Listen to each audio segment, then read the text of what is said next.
بسم اللہ الرحمن الرحیم۔ السلام علیکم۔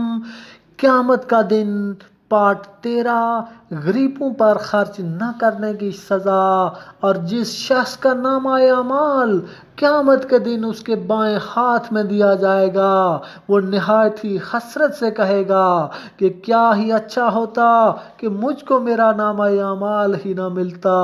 اور مجھ کو خبر ہی نہ ہوتی کہ میرا حساب کیا ہے۔ کیا اچھا ہوتا کہ موت ہی سب ختم کر دیتی، قیامت ہی نہ آتی، اور جو حساب کتاب ہوتا میرا مال بھی میرے کچھ کام نہ آیا، میری جو آبرو جاتی رہی۔ اس کے لیے فرشتوں کو حکم ہوگا کہ اس کو پکڑو، اس کو توق پہنا دو، پھر جہنم میں اس کو داخل کر دو، پھر ایک 70 گز لمبی زنجیر میں اس کو جکڑ دو، اس لیے کہ یہ شخص اللہ تعالیٰ پر ایمان نہ رکھتا تھا اور خود تو کیا کھلاتا، دوسرے آدمیوں کو بھی غریب کے کھلانے کی ترغیب نہ دیتا تھا۔ پس نہ تو آج اس کا یہاں کوئی دوست ہے اور نہ اس کے لیے کوئی کھانے کو ہے بجز غسلین کے، جس کو بجز بڑے گناہگاروں کے اور کوئی نہ کھائے گا۔ قرآن پاک میں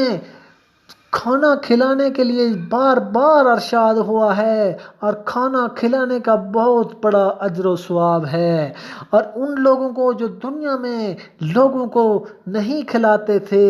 ان کو غسلین کا کھانا، غسلین سے مشہور ترجمہ دھون کا ہے، یعنی زخموں وغیرہ کے دھونے سے جو پانی جمع ہو جائے گا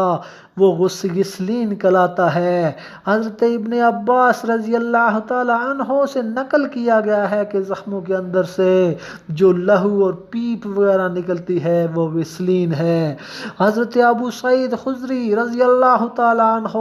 حضور اقدس صلی اللہ علیہ وآلہ وسلم کا ارشاد نقل کرتے ہیں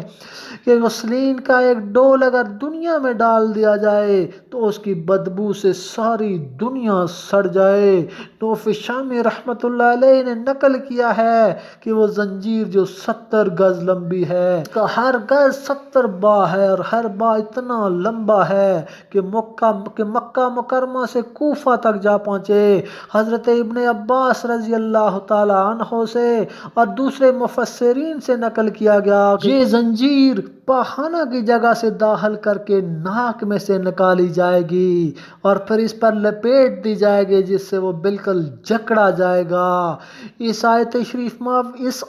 شریفہ میں مسکین کو کھانا کھلانے کی ترغیب نہ دینے پر بھی عتاب ہے،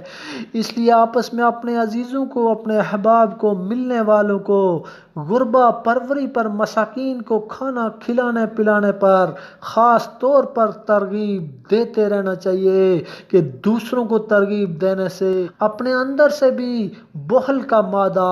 کم ہوگا۔